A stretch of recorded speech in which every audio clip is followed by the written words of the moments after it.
All right, so this is the discussion board recap from week 2, and again, thank you for your posts. They've been really good. So there's 3 discussion boards. One was revolving around the "You're Not Special" video. The other was revolving around this idea of Chapter 1, ethical universalism versus ethical relativism, and the third discussion board was focused on that idea of, let me see here really quick, the premarital sex survey. Okay, so just to say a few words about each. The "You're Not Special" video. Samantha Kirk referenced something that I think was really interesting. She talked about how the desire to be noticed drives social media. That the desire to be noticed is really ultimately more important than being noticed for something positive or something beneficial to humanity. That we have this deep insecurity that we don't matter, that we're insignificant, and that is what makes people want to be retweeted or be liked or be noticed. And if they're not liked or noticed, they oftentimes take their post down. And David McCullough, in the speech, references this. He says, look, this desire to feel special, this need to have other people tell us we're special, is driven by an insecurity that ultimately we don't matter, and ultimately that death annihilates us. Caitlin Kahn brought up an interesting point. She says, look, there's a lot of hype about the millennials being more selfish, more self-absorbed, but that's not really true. Really, like any other generation, there's selfish people and there's egotistic people, but there's also very generous and altruistic people. So really the perception is that millennials are very egotistic, but that's not in fact the case. They're no more nor any less egotistic than previous generations. Kelsey Hardham and Cheryl took an opposite view. They said, actually, this generation is completely entitled. They're lazy. They're irresponsible. They want to be given things. They don't care about whether they've really earned it, so on and so forth. And going on to social media then, because there was a lot of posts about social media. There's 2 very kind of interesting back and forths. There was Jacqueline Paxson, who was talking about a defense of social media, essentially saying, look, it doesn't produce egotism. It actually opens up the world for you. It allows you to see how other people live and how other people suffer and how there are other issues that matter. And that actually you become more involved, more engaged, more giving when you recognize what other people are going through. Sarah Murray took the exact opposite approach, and she said, no, actually, what it does, social media, is it tends to draw you in, and you become obsessed with yourself, with your likes, with your posts, with making sure other people notice you. And she made the point to Jacqueline, a kind of objection here, where she essentially said, look, even in those supposedly altruistic, beneficial, do-gooding sites, oftentimes it's about the person who's doing good. So she said, look, GoFundMe is me. There's still an emphasis on me. There's still an emphasis on the kind of the person who's tweeting or the person who's doing the social media. So I thought that was really interesting. Okay, what actually is the function? Certainly, it opens up the possibility of good, and it certainly opens up the possibility of becoming self-absorbed. Does it do one or more? Does it tend to do one or the other? That's a question that you guys debated, and you can continue thinking about it. Okay, ethical relativism and ethical universalism, the second discussion post. Here's what I want to be very, very clear about.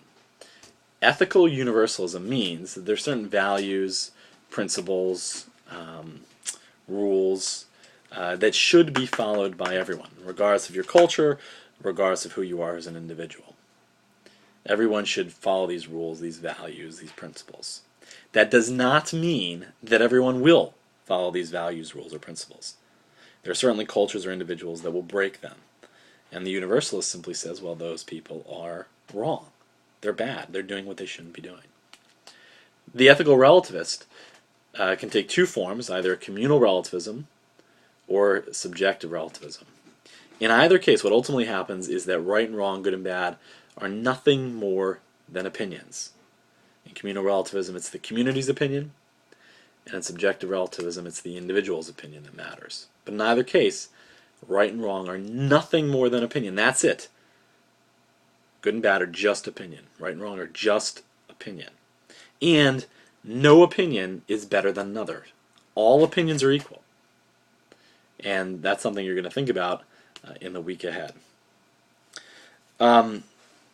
Another point, and this is something that Sarah Murray brought up, a really kind of interesting example. She talked about how the Chinese don't tip. And on first glance, you may say, well, there's an example of ethical relativism. Americans believe that you should tip, unless you're Sean McCoy, and Chinese people don't believe you should tip. You know, two totally different ways to do it. Therefore, right and wrong are just opinions. You know, the Chinese do it one way, the Americans do it another way. But here's what you got to think about. And this was the case, and I mentioned this to a couple people in their posts. Is this really an example of ethical relativism? Because it could be the case that both the Chinese and the Americans have similar values. They both might value service.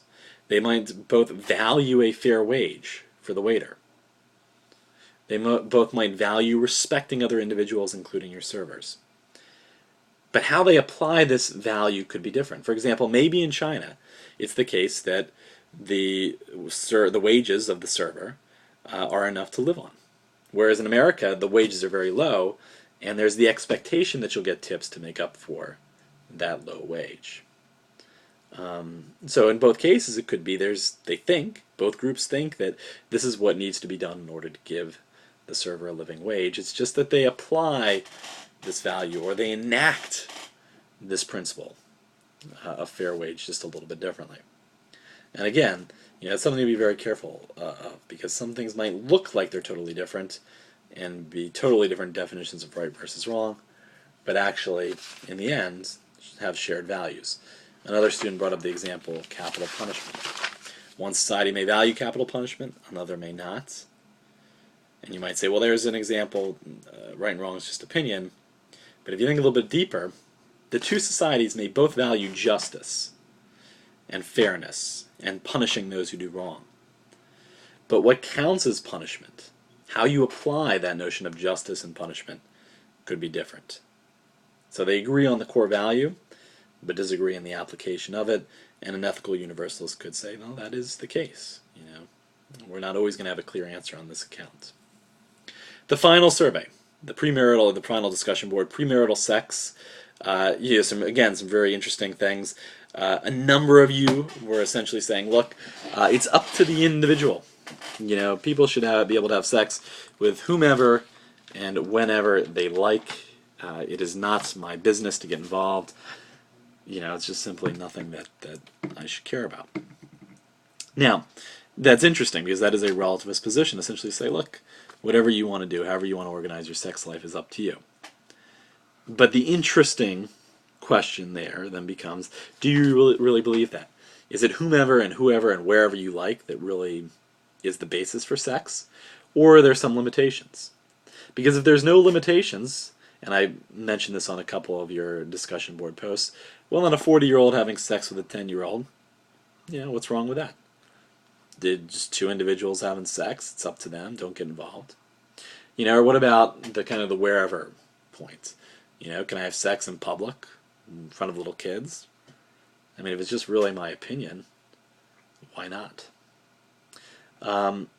Others put parameters on sex. Very few of you, and I don't think any of you said, the only proper way to have sex is to wait for marriage.